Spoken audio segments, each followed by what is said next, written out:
to teach young people about the value of having insects in our water and how important that is to water quality. And we're able to do that. We have a professional here. Nancy Brown has been helping us for several years. Name for what we're going to do today. Are you ready? Yes. We are going to look for benthic macroinvertebrate. Does that sound impressive? No. Yeah. Probably the last time you'll hear me say that today. I usually call them critters. Okay? The reason we look for benthic macroinvertebrate is because they help tell us water quality.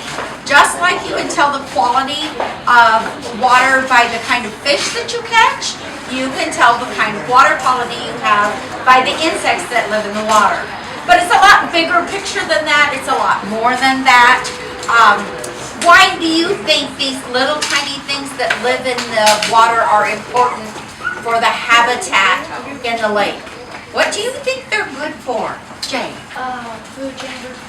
They're part of the food chain. Have you all heard about the food chain?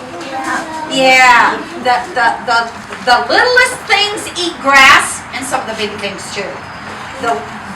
And then the little animals are eaten by the bigger animals, and the little fish are eaten by the bigger fish. Well, they depend on these critters. It doesn't matter. When I do this professionally, as Diana says, I am only looking for the benthic bugs because that's how we identify water quality. Certain animals can only live in very high water quality, and we can tell by what we find. It's kind of like playing basketball. The harder it is, the more points it's worth. Okay, when we do the math to figure this out, the really good bugs, the one that can't tolerate any pollution at all, they're worth 4 points. And then there's that range that are worth 3 points, and the range that are worth 2, and then there are the ones that are only worth 1 point. But don't feel sad if you find 1-pointers, because everybody eats the 1-pointers. Okay? So they're really good for the habitat, and they do count towards the more different kinds of things we find, the better it is.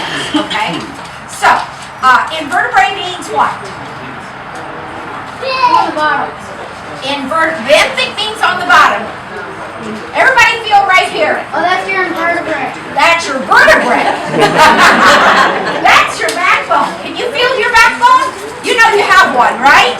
Okay, well these little guys don't. They're mostly insects and arthropods, different kind of animals, arachnids, we might find a couple, but they're different kind of small critters that don't have backbones.